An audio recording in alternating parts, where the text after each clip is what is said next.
O som da música pulsante batia nos meus tímpanos, e o tilintar dos copos de vidro a colidirem uns contra os outros estilhaçava-se num espaço denso com o cheiro a álcool importado, e perfumes caros enquanto eu estava no canto da varanda, da penthouse, no 25 degrees andar, com um copo de uísque envelhecido cujo gelo já tinha derretido mais de metade, olhando silenciosamente para o fluxo de trânsito que se entrelaçava como faixas de luz cintilantes na noite de Lisboa, sendo hoje o 35º aniversário do Bruno, o meu amigo de infância que tinha acabado de ganhar um grande projeto imobiliário, e por isso, alugou toda a penthouse deste condomínio de luxo para receber amigos e familiares, com todos a beber animadamente e gargalhadas ruidosas a ecoarem sem parar, mas no meio daquela multidão barulhenta, eu sentia uma estranha paz interior.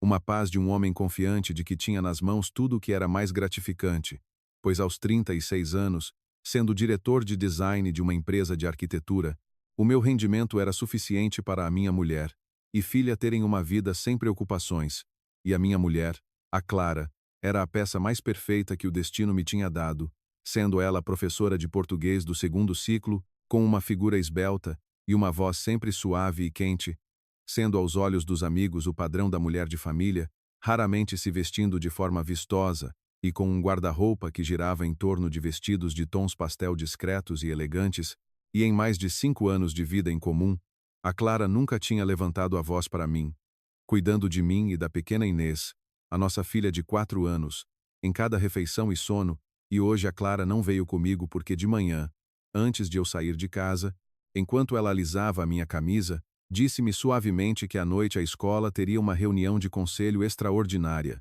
e depois ela teria de passar pelo hospital para visitar uma tia do Alentejo que tinha sido operada ao apêndice, por isso chegaria tarde, dizendo-me ainda para me divertir com o Bruno e não beber demasiado porque a estrada era perigosa. Momento em que beijei a testa da minha mulher, inalando o cheiro suave do seu shampoo no cabelo, e sentindo o meu coração amolecer, confiando totalmente nela com uma fé absoluta e cristalina sem qualquer mancha. Mas a vida das pessoas é estranha, pois quando mais confiamos, quando estamos menos vigilantes, é também quando o abismo se abre debaixo dos nossos pés sem qualquer aviso sonoro. E o telemóvel no meu bolso vibrou de repente 2 vezes, e inicialmente pensei não ver, achando que seriam mensagens de publicidade de crédito ou imobiliário, mas não sei por que um pressentimento invisível percorreu a minha espinha, forçando a minha mão a ir ao bolso. E o ecrã acendeu-se com uma mensagem de um número desconhecido no WhatsApp, sem foto de perfil, apenas um ponto inexpressivo como nome, dizendo: a tua mulher está no apartamento 302 deste edifício. Se queres saber o que ela está a fazer, desce já. Não deixes que te ponham os cornos para sempre, idiota. E o meu coração falhou uma batida. A minha respiração cortou abruptamente e fiquei a olhar fixamente para as palavras curtas no ecrã, com cada letra como agulhas afiadas a espetarem-se nos meus olhos, pensando que brincadeira era aquela e rosnando na garganta, certo de que era uma piada de mau gosto de alguém na festa, levantando a cabeça para olhar em volta da grande sala de estar onde o Bruno estava a abraçar uma jovem rapariga e a rir obscenamente, e alguns funcionários sob a minha alçada brindavam, ninguém prestando atenção a mim, ninguém parecendo ter acabado de enviar uma mensagem de provocação, e repeti na minha cabeça, apartamento 302 deste edifício, sabendo que este condomínio de luxo do 1 grau ao 10 grau andar eram apartamentos para aluguer de curta duração, ao dia ou à hora, para hóspedes de passagem, ou pessoas que precisavam de privacidade, sendo apenas do 10 grau andar para cima a área residencial de longo prazo, e engoli em seco o nó amargo na garganta, com a minha razão a gritar que era apenas um engano, pois a Clara estava no hospital a visitar a tia, e como poderia ela aparecer num apartamento de aluguer no centro da cidade assim, a Clara, a mulher que nem sequer usava perfume caro, a mulher que regateava ao comprar legumes na mercearia, como poderia entrar neste lugar a cheirar a dinheiro e luxúria? Mas o meu dedo traiu a minha razão, e liguei diretamente para o número da Clara.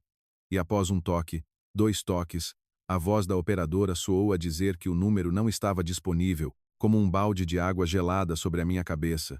E o suor frio começou a escorrer pelas minhas têmporas, pois a Clara nunca desligava o telemóvel. Mesmo em reuniões ela mandaria uma mensagem a dizer que estava ocupada, mas agora o telefone estava desligado. e tentei tranquilizar-me dizendo que eu estava louco e que provavelmente era só a bateria que tinha acabado, agarrando o corrimão da varanda e respirando fundo o ar abafado da noite de verão, tentando conter o tremor que se espalhava das pontas dos dedos para todo o corpo. Mas a imagem daquela mensagem continuava a assombrar a minha mente, perguntando-me por que é que aquela pessoa sabia que eu estava neste edifício, e o número exato do quarto, e a curiosidade, o orgulho de homem, e, acima de tudo, um sentimento de insegurança a arder como fogo no estômago venceram tudo.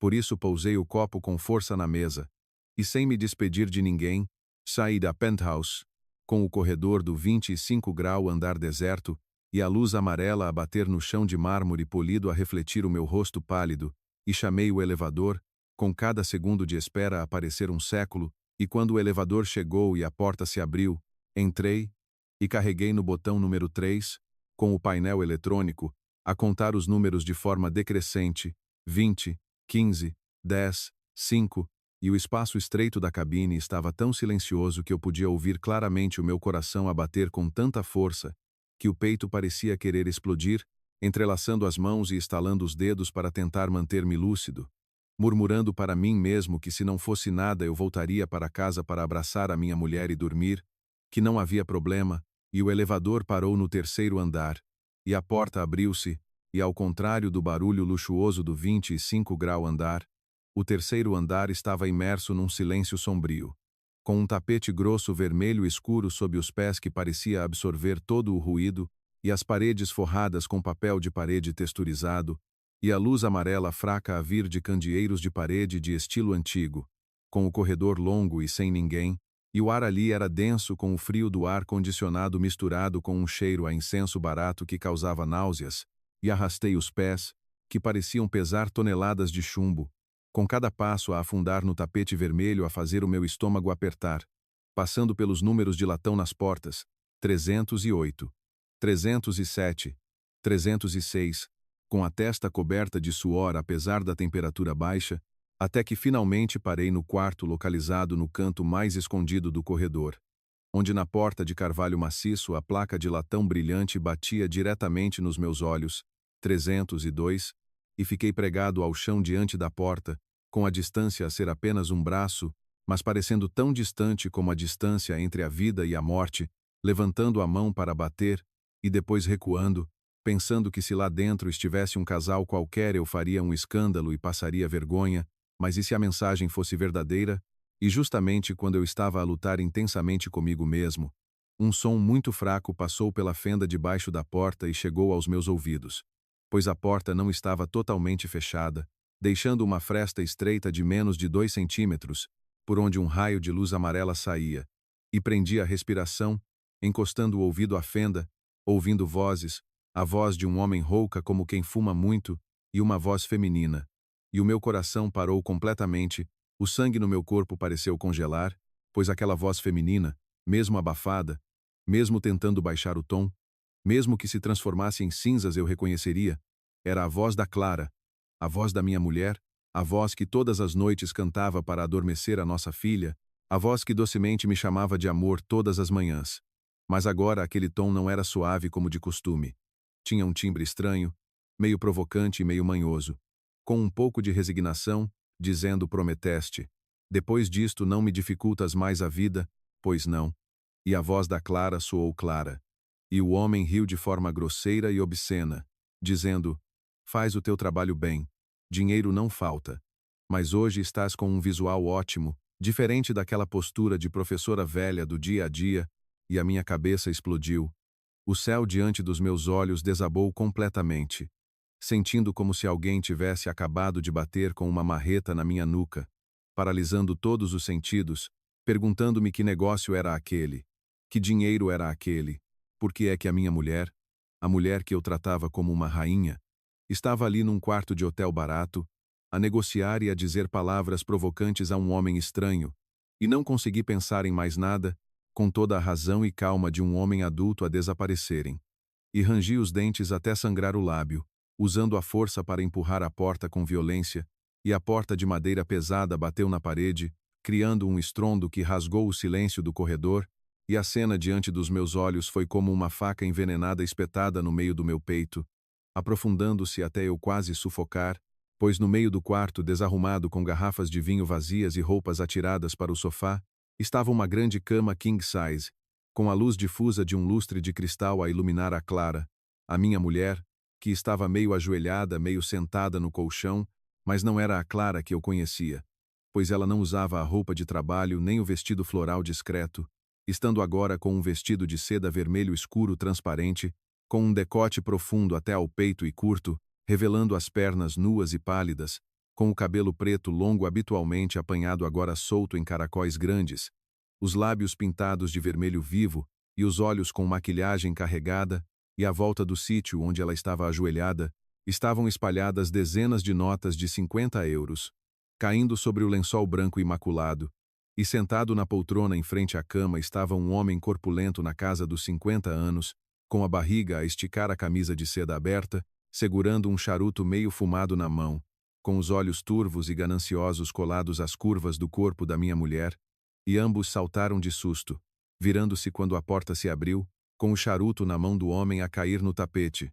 E quanto a Clara, o rosto maquilhado dela num instante ficou branco como um cadáver, com os olhos arregalados, as pupilas contraídas, cruzando o meu olhar cheio de escuridão e loucura, e as mãos dela que estavam a apanhar o dinheiro caíram, com as notas a caírem como folhas secas, e ela gaguejou o meu nome, Rafael, com a voz trêmula e sem fôlego, os lábios vermelhos a tremerem, puxando apressadamente o vestido curto para tentar tapar as pernas nuas, com uma aparência desajeitada e patética ao extremo, e eu fiquei parado como uma estátua, com os pés colados ao chão, abrindo a boca, querendo gritar, querendo insultar, querendo correr e esmurrar a cara daquele homem, mas nenhum som conseguiu sair da minha garganta, seco, doloroso e humilhante. E todas as memórias do sorriso da Clara, dos jantares acolhedores, da voz da minha filha a chamar pai e mãe, passaram pelo meu cérebro como um filme em avanço rápido. E depois desfizeram-se em pedaços, e o homem gordo recuperou a calma rapidamente, sorrindo de canto, olhando-me de cima a baixo com desprezo, levantando-se devagar e apertando o cinto das calças, aproximando-se da Clara sem hesitação e dando uma palmada no ombro nu e trêmulo dela, dizendo uma frase leve mas com um poder destrutivo devastador. É o teu marido? Veio até aqui. Que o dia de hoje fica por aqui. O dinheiro já paguei. Vai resolver os teus problemas familiares. E para a próxima tem mais cuidado com o negócio. Não deixes rabos de palha. E dizendo isto, ele pegou calmamente no casaco que estava nas costas da cadeira e passou por mim em direção à porta, sem sequer olhar para mim uma vez, como se eu fosse apenas ar invisível, um idiota que não merecia a sua atenção, e a porta do quarto fechou-se atrás dele, restando apenas eu e a Clara no quarto, com o silêncio tão profundo que eu podia ouvir a respiração ofegante e soluçante dela, e o cheiro a perfume barato misturado com o cheiro a charuto e dinheiro novo dava-me verdadeiras náuseas. E dei passos lentos em direção à cama, com a Clara a encolher-se, escorregando do colchão para o chão frio, abraçando os joelhos, com as lágrimas a começarem a jorrar e a borrar o delineador, implorando Rafael, ouve-me, não é o que estás a pensar.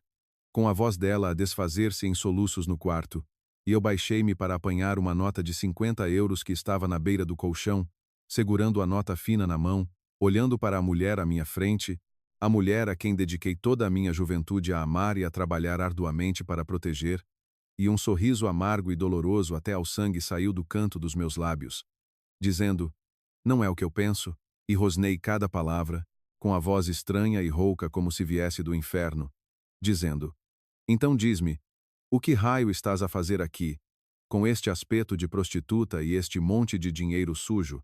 Explica, Clara, explica, e perdi o controlo, gritando um som que rasgava as entranhas, atirando a nota com força na cara dela, perguntando qual era a verdade por trás da porta 302, que coisas horríveis a mulher a quem chamei esposa me escondeu durante todos estes anos de vida em comum, quem era afinal aquele homem gordo, e quem tinha enviado aquela mensagem maldita, e a minha vida, a minha família, a partir do momento em que aquela porta se abriu, entraram para sempre num túnel escuro sem saída, e eu gritei, com o som a quebrar e a rasgar a minha garganta. com a nota fina de 50 euros a bater na maçã do rosto pálida da Clara, e a cair no tapete vermelho escuro como a cor de sangue seco, e a Clara encolheu-se, como os ombros magros a tremerem violentamente, cobrindo o rosto com as duas mãos, com o choro a soluçar de forma sufocada e ressentida, como se fosse ela a pessoa traída e apunhalada nas costas, dizendo: Rafael, desculpa, eu realmente não queria isto, fui forçada, com as palavras a saírem dos dentes dela de forma hesitante e entrecortada, levantando os olhos vermelhos e cheios de lágrimas e rímel borrado para olhar para mim, com o olhar suplicante e desesperado de um animal encurralado.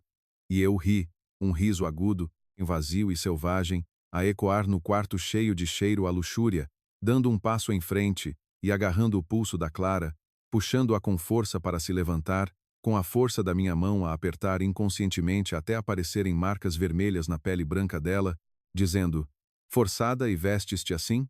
Forçada e maquilhas-te, ondulas o cabelo, chamas aquele homem gordo de querido de forma provocante e pedes-lhe para ter calma? Achas que sou estúpido, Clara? Achas que fiquei surdo e cego? E ela disse: não. Ouve a minha explicação, agarrando com força a minha camisa, com os joelhos a dobrarem-se, quase a ajoelhar-se aos meus pés, dizendo: é o Diogo, o meu irmão. Ele joga, tem dívidas de jogo de mais de 100 mil euros, e eles foram com katanas à casa dele. Ameaçaram cortar-lhe as mãos. Ameaçaram ir à escola da Inês para raptar a menina para pagar a dívida. E eu entrei em pânico. Não sabia onde arranjar dinheiro, e depois alguém me apresentou o Sr. Vilar. Ele é um grande empresário. Pode intervir com os agiotas e perdoar a dívida do Diogo. Mas em troca, eu tinha de servi-lo uma noite. Juro-te que foi a primeira e única vez. Foi só para salvar o meu irmão, porque tinha medo que fizessem mal à nossa filha, Rafael. Eu sou suja. Tenho culpa. Mas nunca deixei de te amar a ti e a nossa filha. E a explicação da Clara saiu como uma torrente, deitando a cabeça nos meus joelhos a chorar, com as lágrimas a molharem as minhas calças. E o Diogo, o único irmão da Clara, que era um desperdício de pessoa, já muitas vezes tinha feito com que eu e a minha mulher tivéssemos de pagar as suas dívidas. E esta razão parecia plausível, e o coração de uma mãe com medo que a filha fosse ameaçada por criminosos também era compreensível. Mas a razão de um homem de 36 anos com experiência de vida não me permitia acreditar tão facilmente, por isso fiquei a olhar para a minha mulher ajoelhada aos meus pés, com uma corrente de ar frio a percorrer a minha espinha, dizendo: uma noite, com a voz rouca, levantando o queixo da Clara e obrigando-a a olhar diretamente nos meus olhos, dizendo: se foi apenas uma transação de uma noite para pagar uma dívida, por que é que a cama está cheia de dinheiro? Por que é que ele disse que o dinheiro estava pago? E por que é que tu te vestiste de forma tão provocante, com uma maquilhagem tão cuidada só para pagar uma dívida? O que é que me estás a esconder, Clara?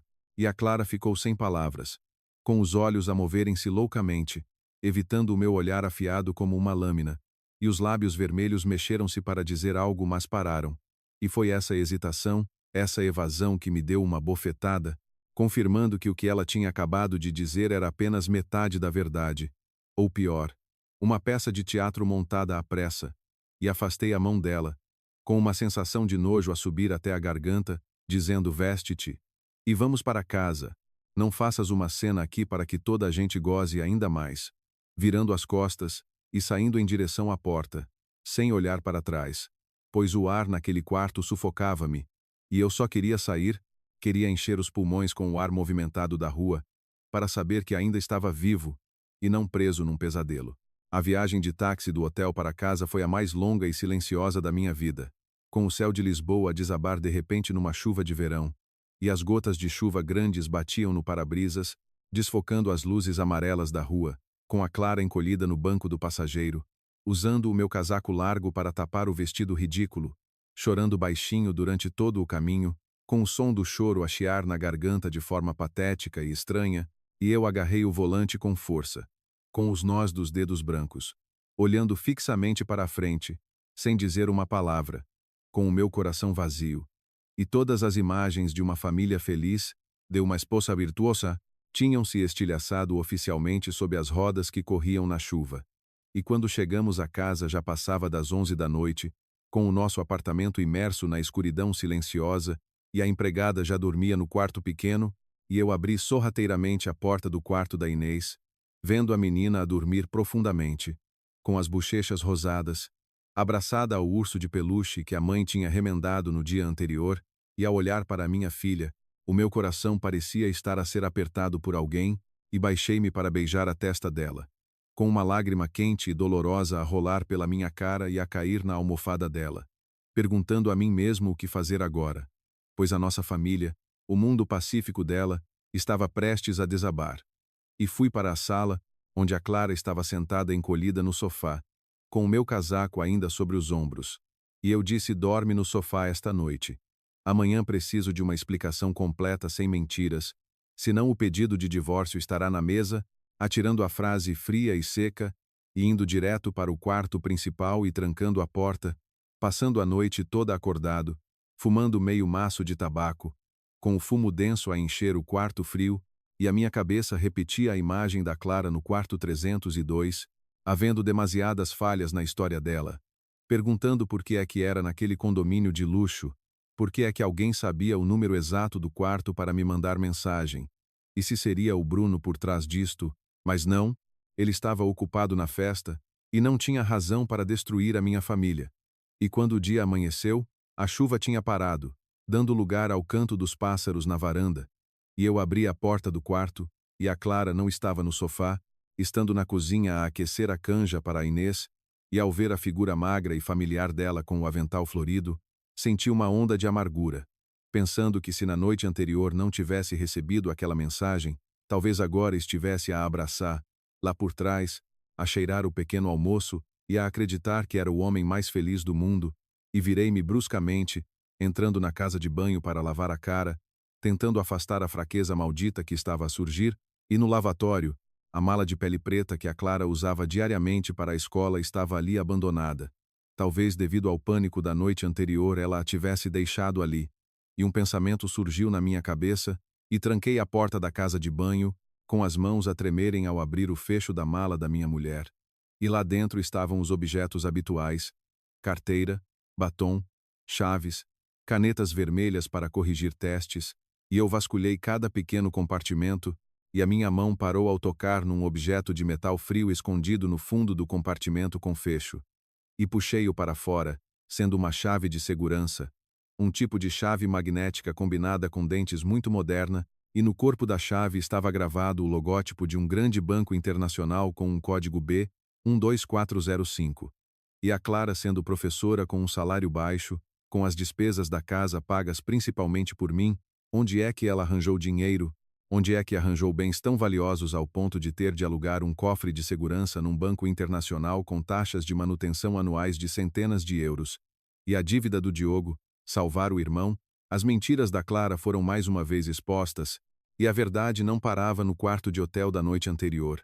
Havia um demônio escondido dentro desta casa, por trás da máscara de uma esposa virtuosa, e a chave fria na minha mão parecia uma brasa a queimar a minha mente, com o logótipo do banco que tinha um dos serviços de cofre privado mais rigorosos e caros de Lisboa ali à frente dos meus olhos, B12405, e gravei este código na cabeça, colocando cuidadosamente a chave de volta no lugar original no compartimento pequeno, fechando o fecho como estava no início, e saí da casa de banho, tentando manter o rosto o mais frio e inexpressivo possível, e a Clara estava a servir a canja para uma taça, e ao ver-me sair, baixou a cabeça, encolhendo os ombros, dizendo com voz fraca, sem ousar olhar para mim: Rafael, come um pouco de canja antes de ires trabalhar.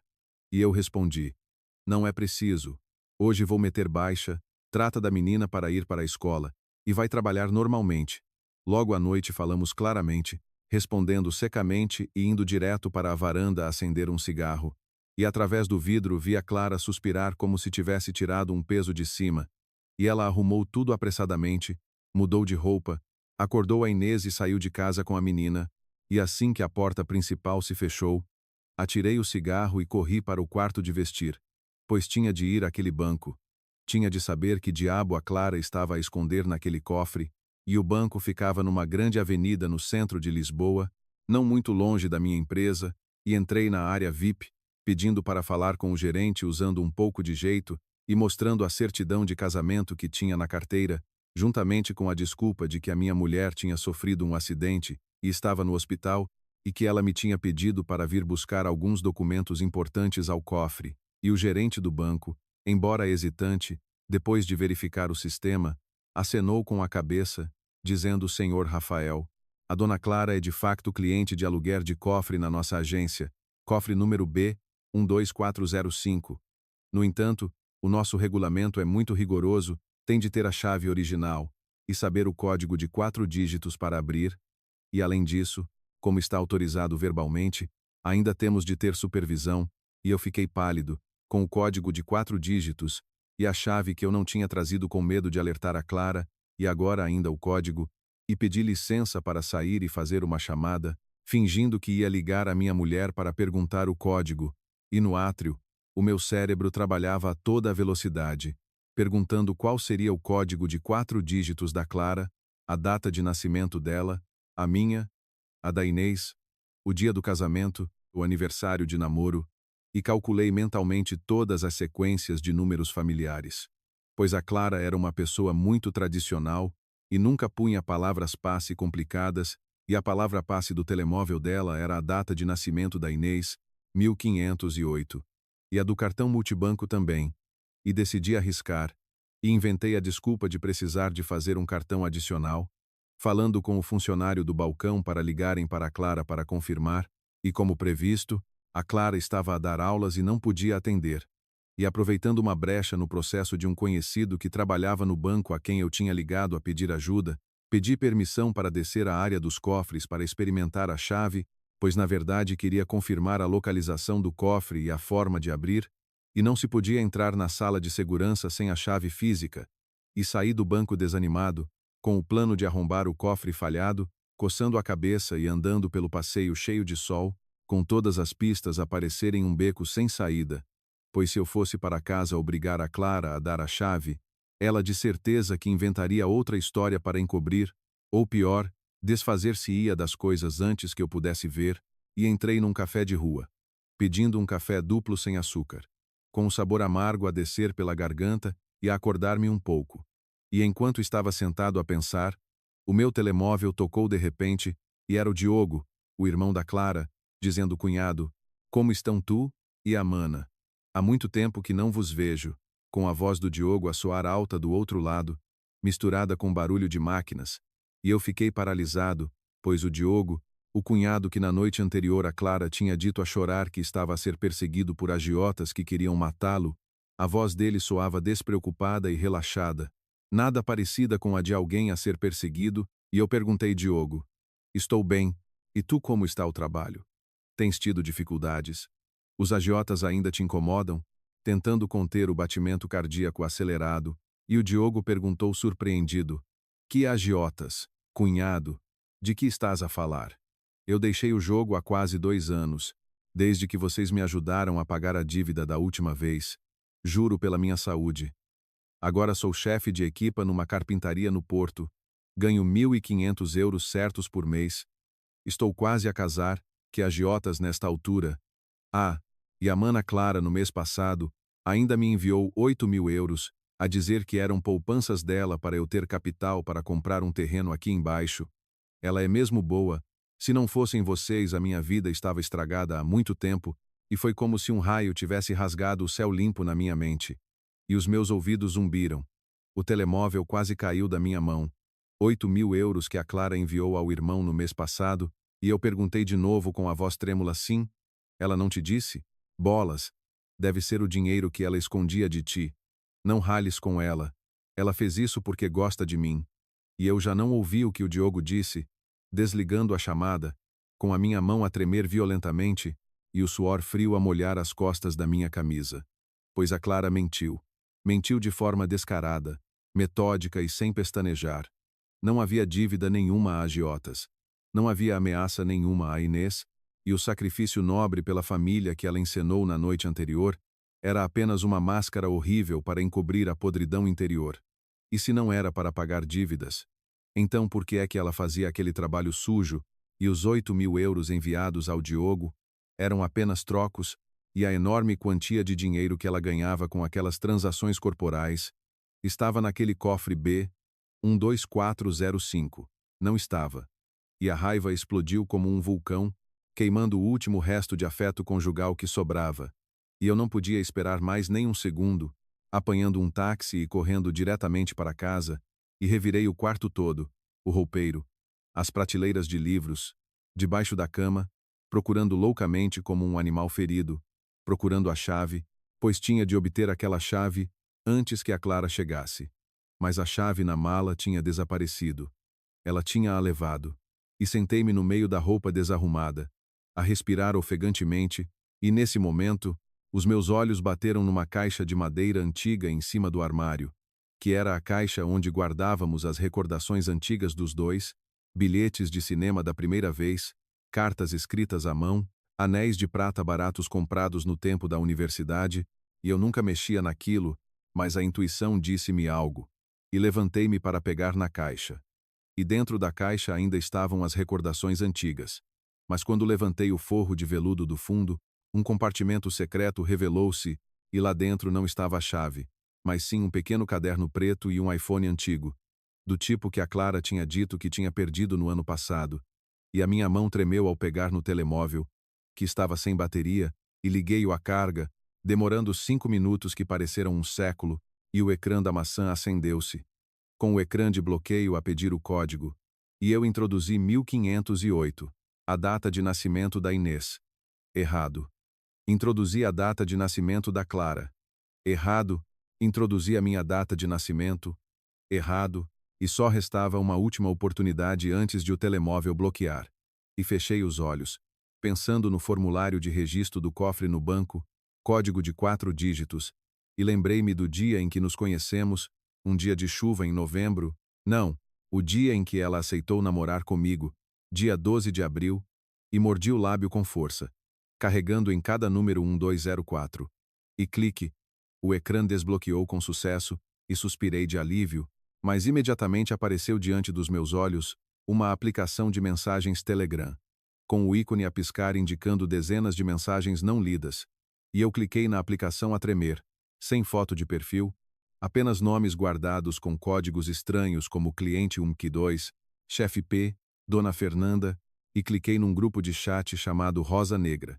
E o histórico de mensagens apareceu como facadas na minha mente. Dona Fernanda. Acompanhante número 7 Clara hoje às 20 no apartamento 302. Cliente antigo. Senhor Vilar. Prepara-te bem. Ele gosta do conceito de professora boazinha e rebelde. Acompanhante número 7 Clara. Sim. Dona Fernanda. O preço é o mesmo? Dona Fernanda. 2.000 euros por noite em dinheiro. Proibido filmar ou fotografar de qualquer forma. Acompanhante número 7 Clara. Eu conheço as regras. E eu rolei para cima para ler mensagens mais antigas. Do mês passado. De há 2 meses. De há meio ano. Com transações corporais no valor de centenas ou milhares de euros, a acontecerem regularmente. E a minha mulher, a mãe virtuosa da minha filha, na verdade era uma acompanhante de luxo numa rede de prostituição discreta para super ricos. E ela tinha feito isto durante os últimos 8 meses mesmo debaixo do meu nariz, enquanto eu ainda me orgulhava de ser um marido exemplar, proporcionando uma vida cheia à família. Mas o que me horrorizou mais não foram as conversas sobre prostituição, mas sim uma mensagem que estava no topo das mensagens privadas com uma conta anônima chamada Sombra, dizendo Sombra, onde estão os documentos do design do projeto da Zona Sul do seu marido? Hoje é o prazo final. Se não copiar o ficheiro original do computador do Rafael, vou enviar todos os vídeos de você a servir o Sr. Vilar para a direção da escola onde ensina e para a família do seu marido. Toda a sua rede rosa negra também será exposta. Depressa. Não me faça perder a paciência. Clara. Imploro-lhe. Dê-me mais 2 dias. O computador dele ultimamente tem uma nova palavra-passe que ainda não descobri. Prometo que vou conseguir. Não me prejudique. E o telemóvel caiu da minha mão, batendo no chão de madeira com um som seco, e tudo à minha volta parecia virar de cabeça para baixo, com o mundo a girar, pois afinal por trás da aparência de boazinha, por trás da rede de prostituição suja, a Clara também era uma peça numa conspiração de espionagem econômica dirigida diretamente à minha empresa, dirigida diretamente à carreira que eu tinha construído com sangue e lágrimas. E quem era o Sombra? Por que é que ele sabia tanto sobre a rede da Clara para a chantagear?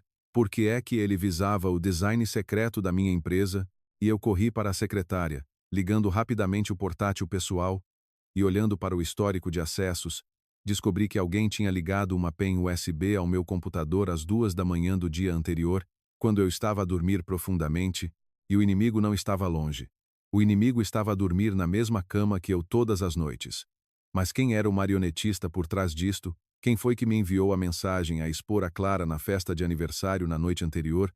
E uma verdade horrível, um novelo de traição, dinheiro e poder, estava a apertar-me o pescoço. E eu fiquei sentado atordoado diante do ecrã do portátil brilhante, com o suor frio a molhar a minha testa, e o histórico do sistema não mentia, o ficheiro de design do projeto da Zona Sul, o projeto-chave, em que a minha empresa tinha investido tanto esforço durante meio ano. O projeto que decidiria o meu lugar como diretor criativo tinha sido copiado sorrateiramente por alguém, e a única pessoa com a chave do escritório em casa, a única pessoa com oportunidade de aceder a este computador às 2 da manhã, só podia ser a Clara, e a sensação de ser traído fisicamente já era dolorosa, mas esta traição de confiança, esta facada nas costas cruel doía ainda 1000 vezes mais. Pois a mulher com quem eu dormia não era apenas uma prostituta de luxo, mas também uma ladra, uma espia disposta a vender a carreira do marido para esconder a sua própria mancha, e eu peguei no iPhone antigo da Clara do chão, com o dedo a deslizar loucamente no ecrã, relendo cada linha de mensagem do nome Sombra, perguntando quem era ele e para que precisava deste design, pois no mundo da arquitetura e imobiliário em Lisboa, o maior concorrente no concurso do projeto da Zona Sul desta vez era o Grupo Tejo. E o diretor de desenvolvimento de projetos do Tejo não era outro senão o Bruno, o meu amigo de infância, a pessoa que tinha acabado de organizar a festa de aniversário grandiosa na penthouse do 25 grau andar na noite anterior, e eu estremeci, com uma série de eventos aparentemente desconexos, a ligarem-se de repente num cerco perfeito e cruel, lembrando a noite anterior quando eu estava a beber na varanda, que foi exatamente quando a mensagem anônima foi enviada. E a pessoa que enviou a mensagem sabia bem que a Clara estava no quarto 302 do mesmo edifício, e sabia bem que eu não me conseguiria controlar e desceria. E se o Sombra fosse o Bruno, ele chantageou a Clara para ela roubar o design. E depois da Clara obter o ficheiro ou não obter. Mas ele perdeu a paciência, ele decidiu usar-me a mim para expor a Clara e livrar-se dela. E ao mesmo tempo lançar um ataque psicológico destrutivo sobre mim mesmo, antes da apresentação do concurso importante que teria lugar na semana seguinte, matando 2 coelhos com uma cajadada só, demasiado cruel, e eu disse: "Não pode ser, Bruno. Eu e tu somos irmãos que já passamos por tudo juntos desde o tempo em que andávamos nus à chuva", murmurando, segurando a cabeça com as 2 mãos e despenteando o cabelo, mas neste mundo, perante o poder de contratos de milhões, a palavra irmandade talvez só valesse o mesmo que um pedaço de papel higiênico. E eu peguei no telefone e liguei imediatamente para o Tiago, um especialista em TI, também meu amigo da universidade em quem eu confiava imenso, dizendo: "Tiago, ajuda-me. O meu computador tem sinais de cópia de dados não autorizada. Tens alguma forma de rastrear o que aquela pen USB levou? E se há algum software espião a seguir-me?" Falando rapidamente com a voz embargada. E o Tiago disse: "Rafael, tem calma. Descarrega o software de controlo remoto. Eu entro já para verificar. É coisa confidencial da empresa", percebendo a gravidade na minha voz. E ele começou imediatamente a trabalhar. E quase 1 hora passou num silêncio sufocante, com o ecrã do meu computador a mostrar linhas de código verdes e vermelhas a piscarem continuamente, e finalmente o suspiro do Tiago soou pelo telefone, dizendo: "Rafael, más notícias. O teu computador foi infectado com um keylogger que registra as teclas há cerca de 1 mês, todas as palavras passe que escreveste, todos os ficheiros que abriste." Ele registrou tudo silenciosamente. E às 2 da manhã do dia anterior, toda a pasta do Projeto Sul de Lisboa foi copiada para um dispositivo de armazenamento externo. Mas também tenho boas notícias. Eu rastreei o IP que recebeu os dados desse keylogger. Adivinha para onde foi? E o meu coração bateu forte. E ele disse: "Um servidor interno do grupo imobiliário Tejo." E eu bati com o punho na mesa com força, com a raiva a explodir, destruindo todo o controlo que restava, pois a verdade estava clara. O Bruno, o meu melhor amigo, era ao sombra, e ele sabia do segredo sujo da Clara há muito tempo e usou-o como ponto fraco para transformar a minha mulher num peão, roubando o meu trabalho intelectual. E na noite anterior, quando eu saí da festa em estado de meia loucura por ter apanhado a mulher a trair-me, de certeza que ele estava na varanda do 25 grau andar a sorrir de canto, a olhar para baixo com satisfação, e eu levantei-me de repente, dizendo: tenho de encontrar o Bruno, tenho de partir a cara falsa dele, vou expor tudo. Mas assim que cheguei à porta da sala, o som da fechadura soou, e a porta principal abriu-se sozinha, e a Clara entrou em casa, com o rosto pálido e abatido, os olhos inchados de chorar, e ao ver-me ali parado, com o olhar cheio de intenção assassina, ela assustou-se e recuou um passo, com a mala na mão a cair no chão, gaguejando: Rafael, ainda não foste trabalhar? Tentando forçar um sorriso amarelo e miserável. E eu não disse nada, caminhando rapidamente até ela, e agarrando-a pelo colarinho, encostando-a à parede, dizendo: ir trabalhar para tu ficares em casa a continuar a ligar pens USB ao meu computador, copiar documentos e levar-los para o Bruno? Até quando pensavas continuar a enganar-me? E a Clara arregalou os olhos, com as pupilas dilatadas de terror, e os lábios tremiam sem conseguir falar, pois o facto de eu mencionar o Bruno e a cópia de documentos foi como um golpe fatal, destruindo toda a última linha de defesa de mentiras dela, e ela soluçou, com as lágrimas a correrem, dizendo: tu sabes de tudo? Desculpa, fui forçada. Ele ameaçou enviar o vídeo para ti, para a escola da Inês. Eu não tive outra escolha. Rafael, ainda não consegui copiar o ficheiro de design, o teu computador tem uma palavra-passe de 2 camadas, só consegui tirar alguns ficheiros sem importância. Não mintas mais. E eu gritei, abanando os ombros magros dela, dizendo: a minha palavra-passe já foi registrada pelo Keylogger há um mês, o servidor do Tejo já recebeu os dados. Tu vendes o corpo para ganhar dinheiro, e depois vendes a carreira do teu próprio marido. Que tipo de mulher és tu? E soltei as mãos, recuando alguns passos, sentindo nojo de mim mesmo por ter amado e protegido uma cobra venenosa durante tantos anos. E a Clara caiu no chão a chorar, dizendo: eu não sabia nada sobre Keylogger. Juro que o Bruno só me disse para ligar a pen USB ao teu computador, para ela correr sozinha durante 5 minutos e depois tirar e dar-lhe. Ele prometeu que se conseguisse os dados apagaria o vídeo em que eu estava com o cliente. Rafael, eu errei, estou muito arrependida. Mas eu queria mesmo proteger a nossa família, proteger a tua honra. E ela arrastou-se, abraçando as minhas pernas, implorando perdão em desespero, dizendo: proteger a minha honra tornando-te uma prostituta de luxo e espiã para o meu inimigo? A lógica do traidor é sempre assim ridícula e inventada? E nesse momento, o telemóvel no meu bolso vibrou. Uma chamada a entrar, com o ecrã a mostrar o nome Bruno Imobiliário. E eu olhei para a Clara a chorar aos meus pés, depois para o ecrã do telemóvel a piscar, e um sorriso frio e cruel apareceu nos meus lábios, dizendo: eu não vou cair tão facilmente. Bruno, vocês representaram uma peça comigo, então eu vou mostrar-vos o preço a pagar quando se encosta um homem à parede, deslizando o ecrã e encostando o telemóvel ao ouvido, tentando manter a voz o mais calma possível, como se nada tivesse acontecido, dizendo: diz amigo, a festa de ontem foi boa? Com o olhar afiado como um punhal cravado no topo da cabeça da Clara. E o Bruno disse: foi ótima, amigo. Pena que ontem tiveste de sair mais cedo. Ainda não tínhamos posto a conversa em dia, então como está o trabalho? Ouvi dizer que a tua empresa está a dar tudo no Projeto Sul de Lisboa. Se estiveres livre, logo à noite vamos ao bar do costume beber uns copos. Eu pago, com a voz do Bruno a soar calorosa e perfeita, ao ponto de causar náuseas. E eu respondi secamente: pode ser, logo às 20 no bar do costume. Tenho uma surpresa para ti, e desliguei, olhando para a mulher aos meus pés, sem lhe bater, sem a insultar mais, pois o meu silêncio naquele momento era mais assustador do que milhares de insultos, e entrei no quarto, peguei numas roupas à pressa e meti-as na mala, peguei em todos os documentos pessoais e na caderneta de poupança conjunta do casal. E a Clara perguntou em pânico: onde vais? Não nos deixes.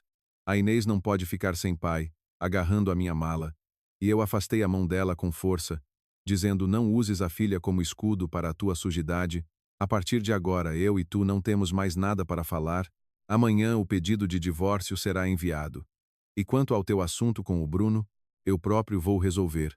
Esperem para ver, saindo pela porta, deixando para trás o choro dilacerante da Clara atrás da porta de madeira que se fechou com estrondo, e entrei no elevador, com a minha figura refletida no espelho de aço inoxidável desfocada, abatida, mas com os olhos a arderem com uma chama de vingança intensa, pois eles tinham destruído a minha família, roubado a minha carreira, e eu ia los pagar 100, 1000 vezes mais, mas esta batalha não seria fácil, pois o Bruno tinha poder, dinheiro e forças das trevas por trás dele como aquela rede rosa-negra, e eu era apenas um designer sem grande poder, perguntando-me o que teria de fazer para montar uma armadilha ao amigo traidor e expor toda a rede criminosa deles. E exatamente às 20, empurrei a porta e entrei num canto escondido. Um pequeno pub situado numa rua estreita e sinuosa no cais do Sodré, que tinha sido a nossa base no tempo da universidade, onde tínhamos bebido inúmeras cervejas baratas e vomitado um no outro e jurado um futuro brilhante, onde os dois seríamos os reis do imobiliário em Lisboa. E agora esse futuro tinha realmente chegado, mas de uma forma distorcida, deformada e cruelmente repugnante, e o bar hoje estava vazio, com a luz amarela fraca a vir de candeeiros enferrujados pendurados no teto, e o som de jazz rouco a sair de uma coluna antiga no canto tornava o espaço ainda mais abafado, e o Bruno já estava sentado na mesa do canto. O nosso lugar habitual, vestindo um polo de marca justo ao corpo musculado, com o cabelo penteado com gel brilhante, e no pulso via-se um relógio Patek Philippe caro. E ao ver-me, o Bruno acenou, sorrindo radiantemente, com os dentes brancos a contrastarem com a alma negra e podre que habitava dentro dele, dizendo: chegaste, amigo, já pedi para ti um Macallan de 18 anos, mesmo ao teu gosto, ultimamente estás como um aspecto abatido, o trabalho está a esgotar-te, empurrando o copo de bebida de cor âmbar na minha direção, com o olhar dele a passar pelo meu rosto abatido com uma satisfação escondida de forma extremamente subtil. E se fosse ontem, eu pensaria que era um olhar de preocupação de um amigo de infância, mas hoje, eu conseguia ler perfeitamente o regozijo de alguém que estava em vantagem, olhando de cima para a presa a debater-se na armadilha que ele próprio tinha montado. E puxei a cadeira e sentei-me, sem tocar no copo de bebida, tirando o maço de tabaco, acendendo um cigarro, inalando profundamente para encher os pulmões de fumo, usando o sabor amargo da nicotina para esmagar a fúria que queria explodir, querendo correr e partir aquela cara falsa, e no bolso do meu casaco, o gravador minúsculo já estava ligado, dizendo: o trabalho é sempre assim, não é? Tentar agradar a toda a gente cansa. Soltando o fumo e tentando fazer a minha voz soar cansada e aborrecida, dizendo: o Projeto Sul de Lisboa desta vez, a empresa está a pressionar muito com os prazos. Passei várias noites em branco a fazer o 3D. Sinto que a minha cabeça vai explodir. E a mulher e a filha estão com problemas. Estou a pensar meter uns dias de férias e levar a Inês ao Algarve para mudar de ares e esquecer o mundo. E os olhos do Bruno brilharam ligeiramente de forma estranha. E ele bebeu um gole de bebida, fingindo empatia e batendo no meu ombro, com o toque dele a fazer-me arrepios de nojo. Mas continuei sentado quieto como uma estátua. E ele disse: um homem trabalha pela mulher e pela filha. Mas a saúde é o mais importante.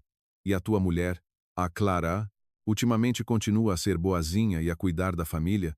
Tens uma mulher nota 10. Agarra bem. Hoje em dia as mulheres desencaminham-se facilmente. Vêem dinheiro e ficam com os olhos a brilhar.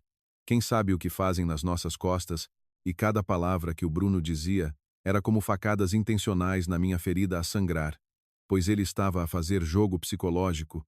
Queria ver a minha reação, queria ver se eu já tinha descoberto o que aconteceu na noite anterior no apartamento 302 ou não, e ele era o autor da mensagem anônima. Sem dúvida. E eu forcei um sorriso torto, dizendo: a Clara tu conheces, sempre em casa ou na escola. Não sabe nada sobre desencaminhar-se. Eu só estou preocupado com o design desta vez, sabes, Bruno. Eu pus todo o meu empenho naquilo, todos os parâmetros, todas as ideias inovadoras sobre espaços verdes, eu codifiquei e guardei bem na única pen USB que trago sempre comigo, e o ficheiro original no computador também tranquei com 2 camadas. Na próxima semana no concurso, Tenho a certeza que a minha empresa vai esmagar a tua Tejo, amigos, negócios à parte, eu não vou ceder, ouviste? E o Bruno riu alto. Com o riso a ecoar, mas o olhar frio, pois ele estava confiante porque acreditava que todos os dados já estavam no servidor da Tejo desde as 2 da manhã do dia anterior, achando que eu estava a iludir-me com o meu poder, abraçado a um cadáver a pensar que eram barras de ouro, dizendo sim, negócios são negócios, o mais forte é que sobrevive. Mantém esse espírito, Rafael. Estou muito ansioso para ver a tua obra-prima na próxima terça-feira, e ficamos sentados mais um pouco a falar de trivialidades, e por fora parecia um copo entre dois homens de sucesso a desabafar, mas na verdade por baixo da superfície, corriam correntes subterrâneas de cálculo, ódio e intenção assassina. E eu não mostrei nenhuma falha, pois queria que ele subisse ao topo da arrogância para que quando eu puxasse a escada debaixo dos pés dele, a queda fosse suficiente para o desfazer em pedaços. Ao voltar para casa à meia-noite, tranquei a porta do escritório, ignorando as batidas na porta e o choro da Clara lá fora, e abri o portátil, ligando o ecrã ao Tiago através de uma linha segura, perguntando: então, Tiago, a armadilha que te pedi para montar, eles morderam o isco? E o Tiago respondeu entusiasmado pelo altifalante morderam. E bem, logo depois de a pen USB ser ligada ao teu computador, eu verifiquei. Adivinhaste? A pasta do Projeto Sul de Lisboa que a tua mulher copiou era na verdade apenas uma fachada que eu tinha criado a teu pedido há um mês. Os tipos da Tejo pensam que conseguiram os desenhos 3D e o mapa de quantidades completo. Mas eu inseri lá um vírus de tempo e parâmetros técnicos completamente errados. Se o Bruno levar esse design para apresentar ao Conselho de Avaliação da Câmara, as fundações da zona urbana serão calculadas para ruir no papel. E eu fechei os olhos, com uma sensação de satisfação misturada com amargura a subir, pois há um mês, quando comecei a ver a Clara com comportamentos estranhos como ir à varanda falar ao telefone à meio da noite, gastar dinheiro de origem desconhecida, juntamente com a concorrência feroz do projeto, eu preveni-me, mas não esperava que essa prevenção expusesse uma verdade tão podre, que a minha mulher era uma prostituta, uma espiã, e o meu melhor amigo era o Cabecilha, um animal desprezível, e eu disse: muito bem, Tiago, mas isto não chega para derrubar o Bruno e a rede Rosa Negra, preciso que entres mais fundo no servidor da Tejo, encontra a lista de clientes dessa organização de prostituição, o Bruno de certeza que a usa para subornar e comprar funcionários e parceiros, com essa lista, eu consigo agarrar-lo pelos tomates, e o Tiago disse: é difícil. A firewall deles é bastante forte, mas dá-me 3 dias e eu vou descobrir tudo. E desliguei, recostando-me na cadeira a olhar fixamente para o teto, pois a batalha legal e comercial eu já tinha controlado. Mas e a Clara? Ela estava a chorar lá fora. O choro da mulher que me traiu, mas também da mãe que sofreu para dar à luz a Inês. E a verdade por trás do cofre B12405 ainda não tinha sido esclarecida, porque é que a Clara tinha de suportar a manipulação do Bruno, que ponto fraco fatal aquela rede tinha dela para além dos vídeos sujos. E um som estranho soou de repente da varanda do escritório, o som de metal a bater, e o andar onde vivíamos era o 12 grau, não podia haver ladrões a subir até aqui, e eu aproximei-me sorrateiramente, abrindo a cortina, e uma sombra passou rapidamente pela janela de vidro, desaparecendo na noite, deixando no parapeito da janela um punhal cravado na madeira, prendendo um pedaço de papel branco, e a minha ação naquela noite tinha alertado as pessoas nas sombras. O jogo das escondidas tinha acabado.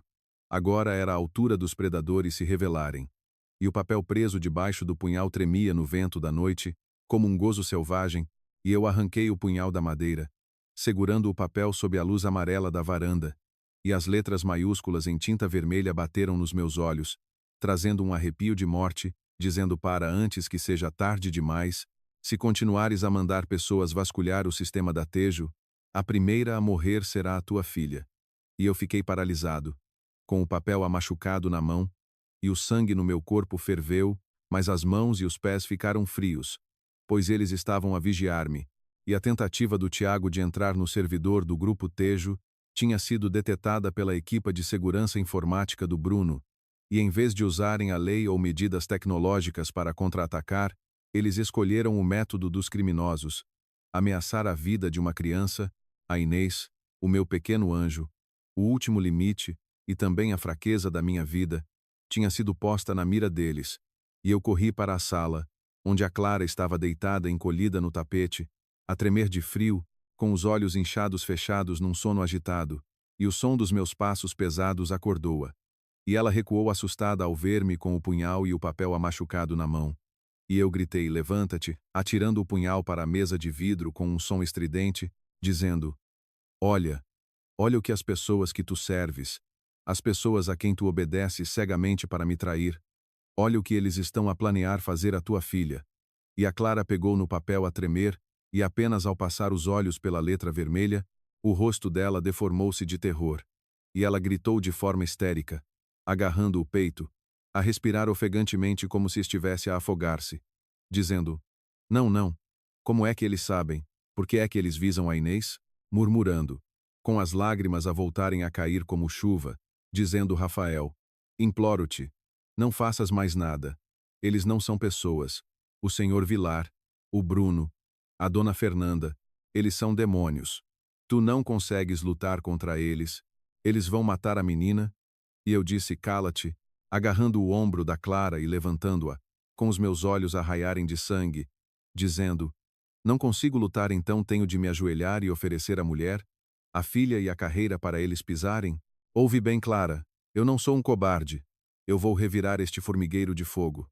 Mas primeiro tens de me dizer o que raio está naquele cofre B, 12405 no banco, o que te fez tornar num peão cego nas mãos do Bruno.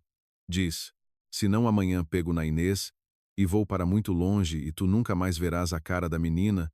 E ao ouvir falar em perder a filha, a Clara desabou completamente, e a última linha de defesa dela quebrou, e ela ajoelhou-se, cobrindo o rosto e chorando alto, com o choro a trazer arrependimento, humilhação e uma dor extrema enterrada durante muitos anos, dizendo: eu digo tudo, soluçando, levantando o rosto devastado para olhar para mim, dizendo: naquele cofre não há dinheiro, contém uma certidão de óbito e uma pen USB, com imagens da câmara de painel de um acidente de há 3 anos, e eu franzi a testa, com o coração a apertar, perguntando: que acidente? Há 3 anos? E a Clara tremeu, mordendo o lábio até sangrar, dizendo: lembras-te da viagem a Sintra para celebrar o nosso 2º aniversário de casamento? Naquela noite em que bebeste até cair no bar, eu fui a conduzir para te levar para o hotel. A estrada da serra estava com chuva forte e nevoeiro denso. Eu atropelei um homem de mota. Ele caiu na ravina, eu entrei em pânico, ia ligar a polícia, mas o Bruno, que na altura ia no carro logo atrás de nós, impediu-me, disse que se chamasse a polícia eu ia presa. A Inês, que só tinha 1 ano, ia ficar sem mãe, a nossa família ia desfazer-se. Ele disse para deixar que ele tratava disso, que tinha conhecimentos para encobrir tudo, e os meus ouvidos zumbiram, pois lembrava-me da viagem a Sintra naquele ano, e na manhã seguinte, quando acordei, a minha cabeça doía como se tivesse levado marteladas, e o nosso carro estava amolgado na frente. E a Clara explicou que tinha batido num poste ao fazer marcha atrás, e eu acreditei cegamente, mas afinal tinha sido um acidente mortal, e eu perguntei com a voz a chiar entre os dentes: e depois? Quem divulgou o vídeo foi o Bruno. E ela disse: sim, há quase 1 ano. Quando a tua empresa e a Tejo começaram a rivalizar intensamente, o Bruno procurou-me. Mostrou-me a pen USB com as imagens da câmara de painel daquela noite, onde se via claramente a matrícula do nosso carro e a cena de eu a atropelar a pessoa e a fugir, e disse que a família da vítima ainda estava a pedir justiça, que a polícia ainda estava a investigar como caso aberto, e obrigou-me a entrar na rede Rosa Negra para atender os grandes clientes dele. Disse que bastava eu trabalhar para ele durante 2 anos, e ele devolver-me-ia as provas originais para eu destruir. Se eu recusasse, ele entregaria o vídeo à polícia. Eu ia presa. E a tua carreira também ia ser destruída porque eras o dono do carro. Eu tive medo. Tive muito medo. E a verdade foi exposta como uma ferida purulenta, aberta, dolorosa, repugnante, mas era a única forma de curar. E eu olhei para a Clara, a mulher a chorar desesperadamente no chão, e o meu coração encheu-se de uma mistura de emoções: ódio, pena, compaixão e um nojo extremo pelo amigo de infância chamado Bruno, pois ele tinha montado uma peça demasiado perfeita, agarrando a fraqueza e cobardia de uma mãe para a forçar a ser uma ferramenta para satisfazer os desejos dos parceiros e finalmente transformá-la numa espia para me apunhalar pelas costas. E eu disse: Tu és mesmo estúpida, Clara. Achas que um canalha como ele ia cumprir a promessa? Ele ia usar essa pen USB para te enxugar o sangue, para te controlar até morreres, julgando friamente, dizendo amanhã de manhã trazes a chave e vens comigo ao banco buscar isso. Eu próprio vou resolver esta dívida de sangue com o Bruno. E nesse momento, as luzes da casa apagaram-se, com todo o apartamento a ficar imerso na escuridão total, pois o sistema elétrico tinha sido cortado do exterior, e o espaço ficou num silêncio assustador, ouvindo-se apenas a chuva a começar a cair forte lá fora. E eu fiz sinal a Clara para se calar, peguei no punhal da mesa e encostei as costas à parede, e houve passos muito leves no corredor. O som de metal a roçar na fechadura da porta principal, pois eles não ameaçavam só com papel, os cães de caça do grupo Tejo e da rede Rosa Negra tinham chegado à porta da minha casa, e o som da fechadura a ser forçada soava cada vez mais claro no silêncio do apartamento sem luz, e o meu coração batia acelerado como um tambor de guerra. Mas a minha mente tornou-se fria e lúcida de forma estranha, com o instinto de proteção da família de um homem encurralado a despertar mais forte do que nunca. E agarrei o cabo do punhal com força, com a palma da mão suada, e a Clara encolheu-se no canto do sofá, tapando a boca com as duas mãos para impedir que o choro saísse, e eu fiz sinal com a cabeça para ela fugir rapidamente para o quarto da Inês e trancar a porta. E clique. O trinco da fechadura foi quebrado. A porta principal abriu-se, e uma corrente de ar frio do corredor entrou trazendo o cheiro intenso a tabaco. E duas sombras altas e corpulentas entraram sorrateiramente, e sob a luz fraca do candeeiro da rua que passava pela cortina da varanda, vi de relance nas mãos deles barras de ferro baratas, a arma característica dos criminosos profissionais usada para partir ossos sem deixar marcas de sangue. E um deles disse: Onde está o casal do designer? Procurem depressa, limpem tudo, levem todos os computadores e telemóveis e basem. O Bruno disse para não deixar rasto, com a voz sussurrada mas cheia de intenção assassina, e eles pensavam que eu era um funcionário de escritório inofensivo, uma presa fácil a tremer debaixo da cama, mas enganaram-se, pois quando um homem vê a sua dignidade roubada, a vida dos filhos ameaçada, ele pode transformar-se num animal selvagem. E o homem da frente passou pela divisória da sala, de costas para mim, e sem hesitar um segundo, saí do esconderijo, usando toda a minha força para dar um pontapé lateral direto na dobra do joelho dele, e craque, um som seco soou, e o homem gritou de dor, perdendo o equilíbrio e caindo para a frente, batendo com o queixo na beira da mesa de vidro, e a barra de ferro voou para longe. E o segundo homem assustou-se e virou-se, brandindo a barra de ferro para me bater na cabeça, e eu desviei-me do golpe por pouco, sentindo o vento a passar pela minha orelha, e num reflexo de instinto de sobrevivência, avancei, usando o corpo para me aproximar e bater com força com o cabo do punhal na têmpora dele. E ele cambaleou, com os olhos revirados, recuou e caiu no chão inconsciente. E em menos de 15 segundos, os dois assassinos estavam no chão, e o meu peito arfava. O suor corria como se tivesse tomado banho. E rapidamente rasguei as cortinas, amarrei-lhes as mãos e os pés com força, arrastei-os para a casa de banho e tranquei a porta, e não chamei a polícia naquele momento. Pois se a polícia viesse e o assunto fosse exposto, a rede Rosa Negra recuaria para as sombras, o Bruno negaria tudo, e o que esperava a Clara seria um mandado de prisão pelo acidente de há anos, e eu precisava de acabar este jogo segundo as regras deles. Na manhã seguinte, terça-feira, o dia decisivo do concurso do Projeto Sul de Lisboa, o ambiente na sala de reuniões do Conselho de Administração do Grupo de Investimento VG Group, o dono do projeto, estava tenso como uma corda de violino, com os especialistas de avaliação, a direção e os representantes das principais empresas de design todos presentes, e eu estava sentado na primeira fila do lado dos concorrentes, bem vestido, com o rosto frio e sem emoção, escondendo os olhos com olheiras depois de uma noite em branco a lidar com assassinos, e do outro lado da mesa o Bruno estava sentado arrogantemente, com um sorriso de meio canto familiar sempre nos lábios, olhando para mim com um desprezo cheio de pena, pensando que na noite anterior os homens que ele enviou tinham limpado todos os problemas. pensando que eu estava ali sentado apenas como um fantasma, pronto para testemunhar o colapso da minha carreira, e a voz do presidente soou. Convidamos o representante do grupo Tejo a apresentar o design. E o Bruno levantou-se, com uma postura confiante, caminhando até ao pódio, fazendo sinal ao assistente para ligar o projetor, e as imagens 3D da futura zona urbana apareceram no ecrã gigante. Com um design lindo, distribuição de espaços verdes, tratamento de áreas comuns, tudo perfeito, sendo aquele o meu trabalho intelectual, o meu sangue e lágrimas durante 6 meses, e ele tinha copiado sem falhar uma vírgula, e os membros do conselho acenavam com a cabeça em aprovação. E eu continuava sentado de braços cruzados à espera. E o Bruno disse: senhores do conselho, o destaque do nosso projeto não reside apenas na estética, mas também na estrutura de fundações inovadora, que permite poupar 30% nos custos de materiais, garantindo a segurança absoluta para o solo fraco da zona sul de Lisboa, e a seguir apresentamos a tabela de cálculos estruturais detalhada. E o ecrã mudou para uma tabela de dados técnicos complexa. E de repente, um especialista estrutural veterano do conselho bateu na mesa e levantou-se, com o rosto enrugado de raiva, dizendo: senhor Bruno, está a brincar com a vida das pessoas. Olhe para o coeficiente de carga das estacas na zona C.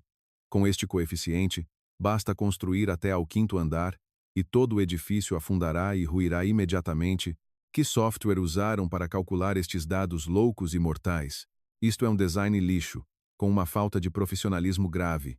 E toda a sala exclamou de surpresa, com os sussurros de crítica a começarem a surgir, e o Bruno ficou paralisado, com um sorriso arrogante nos lábios a congelar, virando-se apressadamente para olhar para o ecrã, com os olhos arregalados a passar pelos números.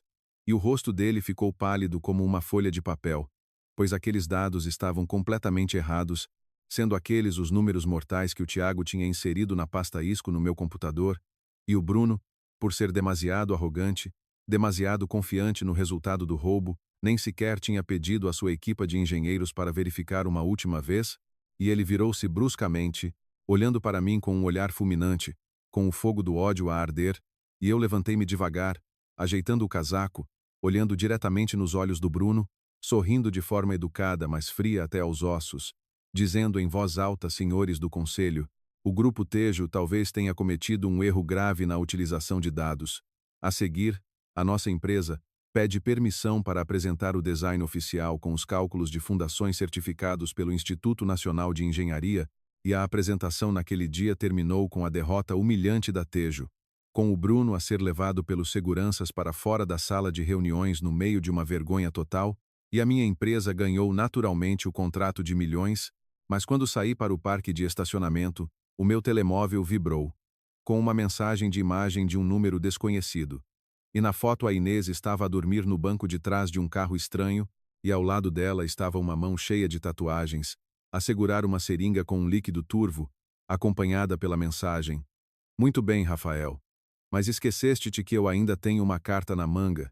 Traz o cofre B, 12405, com todas as provas que tens para o armazém abandonado no cais de Alcântara. Tens 1 hora. Se avisares a polícia, a tua filha vai dormir para sempre, e o mundo à minha volta desabou pela 2ª vez, pois eles não me apanharam na noite anterior, mudando o alvo para um objetivo mais fácil e cruel, e o ecrã do telemóvel ficou preto. Mas a imagem da seringa encostada ao rosto gordinho e adormecido da Inês continuava gravada na minha retina, rasgando o meu coração como milhares de agulhas, pois eles tinham raptado a minha filha. E embora eu tivesse dito a Clara para trancar a porta, para não levar a filha à escola, para não sair de casa nem um passo, os demônios lacaios do Bruno e da dona Fernanda arranjaram forma de estender os seus tentáculos até ao meu ninho.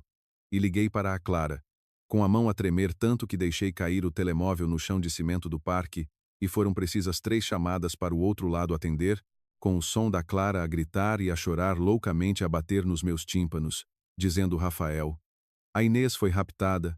Um estafeta tocou a campainha a dizer que tinha uma encomenda para ti, e assim que abri a porta 2 tipos com capacetes entraram, drogaram-me. E quando acordei a Inês já não estava. Eu tenho culpa em relação à filha. Mata-me, Rafael, e eu gritei para abafar o choro dilacerante da minha mulher. Ouve o que eu digo e tem calma. Eles enviaram a localização, Armazém abandonado no cais de Alcântara. Pega imediatamente na chave do banco e apanha um táxi diretamente para lá. Não avises a polícia de forma alguma. Senão a menina morre de certeza. Depressa, Clara. Esta é a tua última oportunidade para te redimires com a filha. Desligando a chamada, saltando para o carro e acelerando a fundo, com o carro a correr como um louco pelas ruas de Lisboa no meio do trânsito da tarde, avançando metro a metro, e a chuva começou a cair de novo.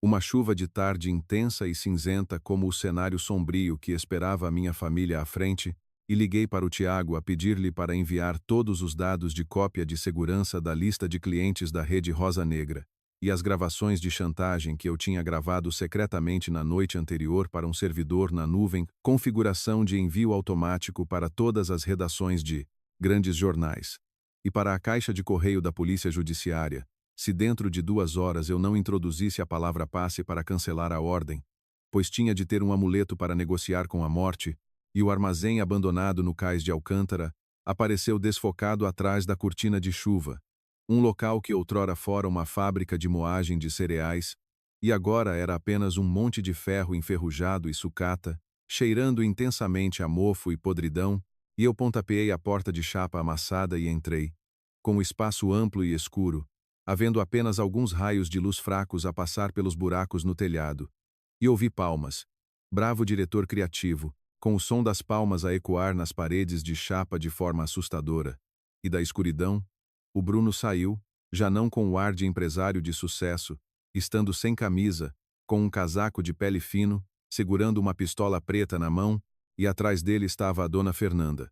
Uma mulher na casa dos 50 anos, com maquilhagem carregada, lábios vermelhos, a fumar cigarros continuamente, sentada num barril de óleo velho, e à volta estavam 5 ou 6 criminosos com caras de poucos amigos, segurando katanas e formando um círculo, e no meio daquele inferno, a Inês estava deitada imóvel num colchão velho e sujo, e ao lado da menina estava o homem tatuado, com a mão ainda a segurar a seringa com o líquido turvo.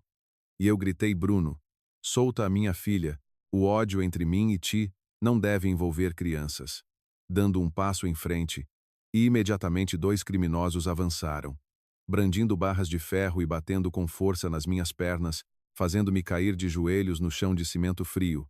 E o Bruno disse: ainda és ingênuo como no tempo da Universidade Rafael, aproximando-se, agarrando o meu cabelo e puxando-o para trás, apontando o cano frio da arma para o meio da minha testa, dizendo: atreveste-te a pregar-me uma partida dolorosa no concurso, fizeste-me perder o lugar de diretor e causaste prejuízos de centenas de milhares de euros ao grupo. Achas que te vou deixar ir embora em paz? Dá cá as provas da Clara, dá cá a lista de clientes da velha. E nós damos-te uma morte suave. E eu cuspi saliva misturada com sangue para os pés dele, sorrindo de canto, dizendo: eu não trouxe, todos os dados foram configurados com um temporizador, se eu morrer, ou não voltar para casa daqui a 2 horas. Todos os jornais e a polícia judiciária vão receber o dossiê detalhado sobre o grupo Tejo, usar prostitutas de luxo para subornar e lavar dinheiro, juntamente com o vídeo que tu encenaste do acidente para chantagear a minha mulher. Atira em mim e todos vocês vão para o buraco juntos. E a cara do Bruno mudou. A dona Fernanda também se levantou do barril, com o cigarro na boca a cair no chão, pois não esperavam que um funcionário de escritório se atrevesse a jogar um jogo tão arriscado de tudo ou nada. E o Bruno gritou: estás a ameaçar quem, seu fedelho? Dando um pontapé forte no meu peito. E nesse momento, o som de travagem chiou lá fora do armazém, e uma sombra entrou a cambalear. Com o corpo todo molhado da chuva, era a Clara, segurando com as 2 mãos a pequena caixa de metal que tinha sido tirada do cofre de segurança B12405. E ao ver a Clara, os olhos do Bruno brilharam como um demônio faminto a ver sangue. E ele largou-me, caminhando em direção a ela, dizendo: ah, a minha peão obediente chegou, dá cá a caixa, depressa, mas a Clara não deu, e a mulher submissa e cobarde, que já se tinha ajoelhado a pedir-me desculpa, que já tinha vendido o corpo por medo, agora estava de costas direitas, com os olhos a olhar fixamente para a Inês deitada imóvel, e uma chama de fúria e desespero acendeu-se, transformando-a numa mãe porco-espinho a arrepiar os espinhos para proteger a cria, e a Clara tirou de repente do bolso do casaco uma garrafa de vidro com um líquido amarelo ondulante, e na outra mão segurava um isqueiro Zippo já com a chama azul acesa, sendo gasolina, e gritou todos quietos: quem der um passo em frente eu queimo esta caixa, queimo também este armazém cheio de químicos e sucata, morremos todos juntos, com a voz rouca e louca. E o grupo de criminosos parou, o Bruno também recuou, pois sabia que naquele armazém só havia solventes industriais inflamáveis, e uma pequena faísca seria suficiente para fazer explodir tudo. E o cheiro a gasolina subiu intenso, entrando no nariz de cada um naquele armazém escuro, misturando-se com o cheiro a mofo para criar uma atmosfera sufocante e densa de morte, e a chama azul do isqueiro Zippo na mão da Clara dançava, refletindo nos olhos loucos e vermelhos de... Nem mesmo os criminosos de cara marcada tiveram de recuar perante a fúria extrema de uma mãe disposta a morrer, e o Bruno apontou a arma para a Clara, com a voz a tremer, já sem a calma de há pouco, dizendo: Clara, estás louca. Pousa o isqueiro. Se essa caixa arder, nunca mais vais limpar o crime de atropelamento e fuga. Pois ele também tinha medo de morrer, e para alguém com tanto dinheiro e poder como ele, a vida era mais preciosa do que qualquer coisa. E a Clara gritou, com as lágrimas misturadas com a chuva a correrem pela cara: o meu crime eu assumo, eu vivi escondida, vivi humilhada como um cão debaixo da tua cama durante 2 anos. E ela aproximou-se lentamente do sítio onde a Inês estava deitada, com a mão ainda a segurar o isqueiro alto, dizendo: mas se vocês se atreverem a tocar na minha filha, Bruno, tu apunhalaste o meu marido pelas costas, enganaste-me, destruíste a minha família, hoje mesmo que eu vá para o inferno levo-te comigo. E dizendo isso, a Clara entornou metade da garrafa de gasolina no chão de cimento, e o líquido inflamável espalhou-se rapidamente em direção aos pés do Bruno e da dona Fernanda. E eles recuaram em pânico. E eu aproveitei a oportunidade da atenção deles estar toda virada para a Clara, mordendo os dentes para conter a dor das pernas feridas, e lancei-me diretamente contra o homem tatuado que estava ao lado da Inês, dando uma cabeçada forte no nariz dele, com o sangue a jorrar, e ele caiu para trás, com a seringa a voar e a desaparecer no meio da sucata, e eu abracei a minha filha, usando as minhas costas largas para a proteger. E a Inês ainda respirava regularmente, talvez lhe tivessem dado um sonífero leve, e o peso no meu coração pareceu ser levantado à metade, e a dona Fernanda gritou de forma estridente, perdendo toda a aparência de falsa nobreza: matei-nos, matem aquela louca. E o Bruno rangeu os dentes, com o dedo a apertar o gatilho, e bang!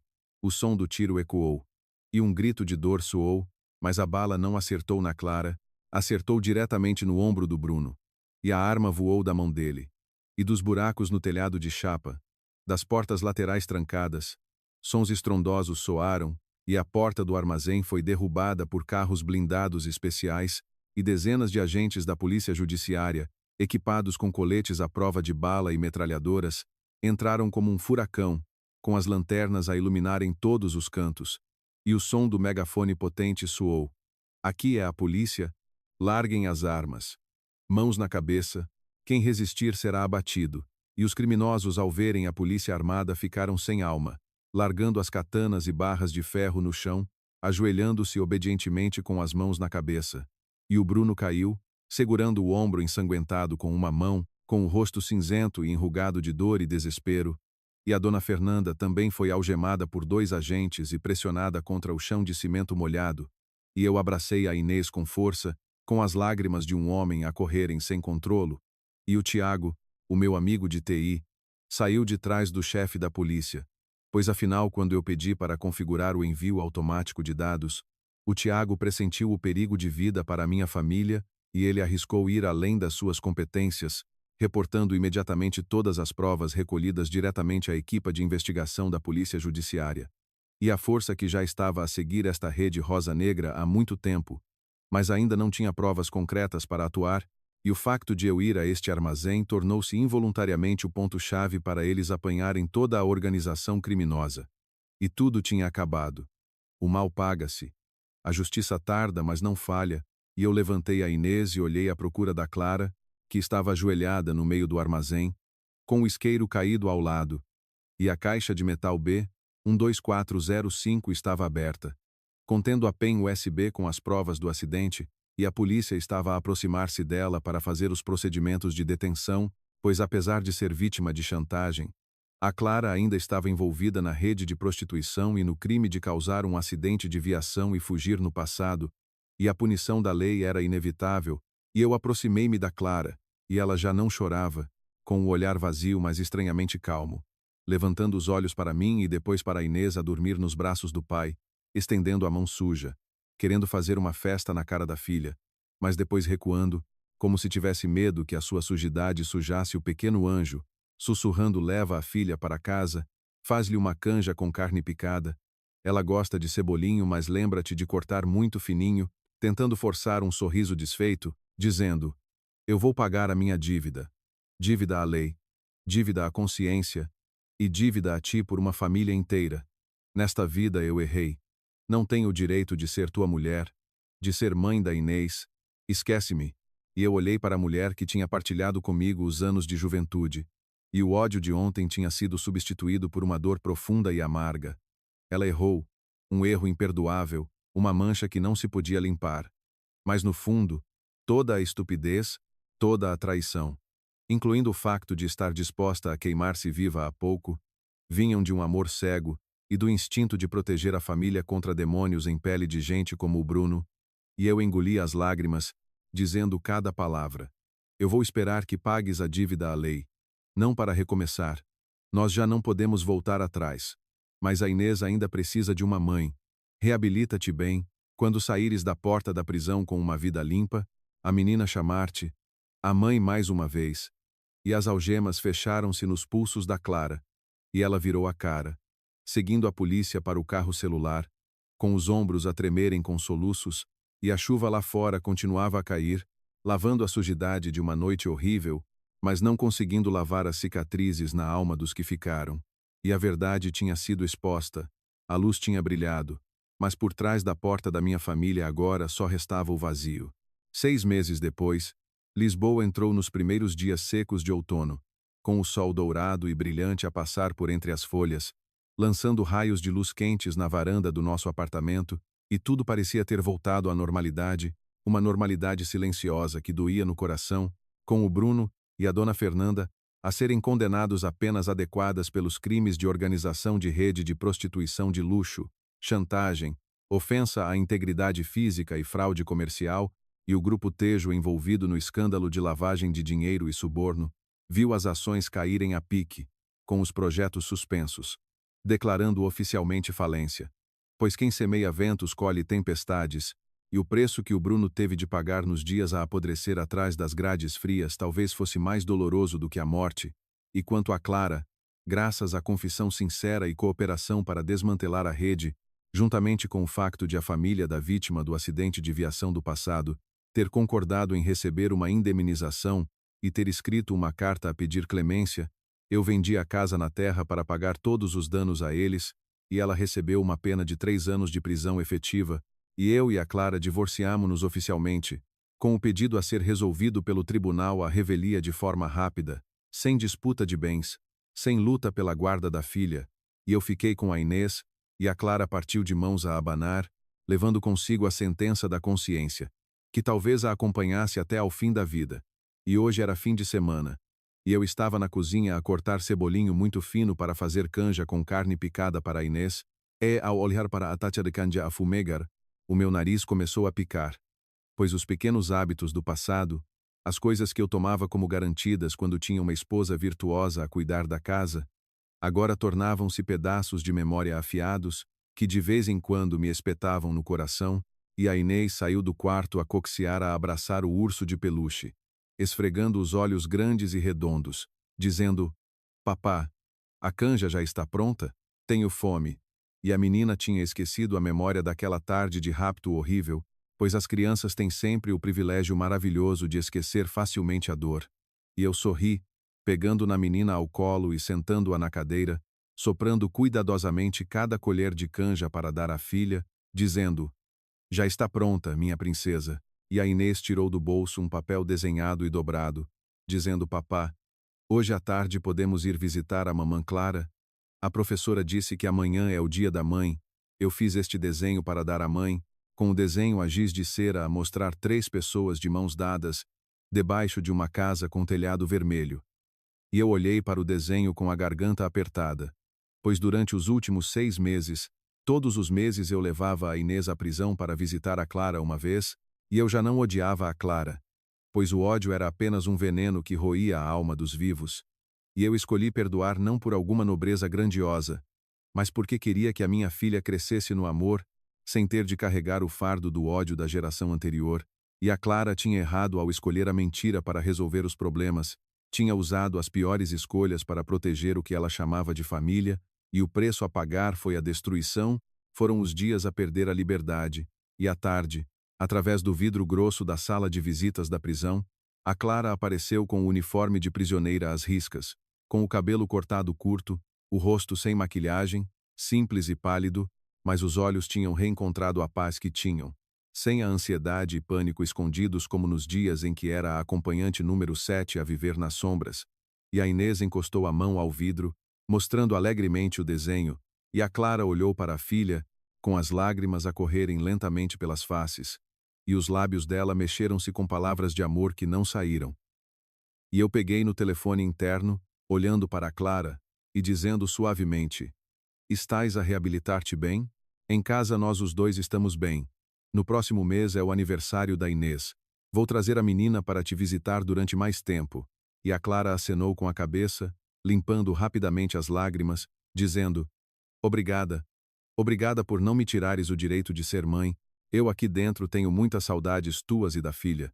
Arrependo-me de antigamente não ter tido coragem de te dizer a verdade logo de início. Um casamento sem honestidade, mais cedo ou mais tarde acaba por desabar por dentro, e eu fiquei em silêncio sem responder, pois a Clara tinha razão.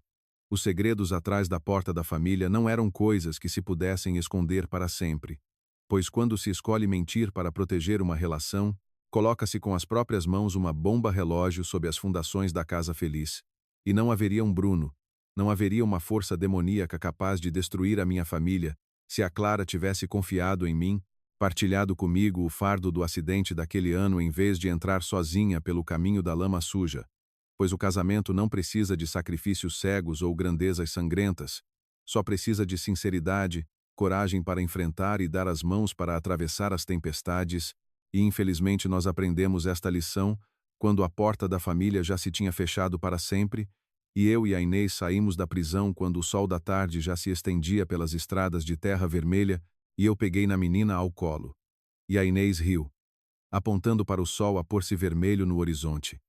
E um capítulo escuro cheio de mentiras. Traição e tormento tinha se fechado oficialmente, e embora à frente só restassem pai e filha, eu acreditava que amanhã o sol voltaria a nascer. E nós construiríamos uma nova casa sobre as fundações da verdade e do amor incondicional.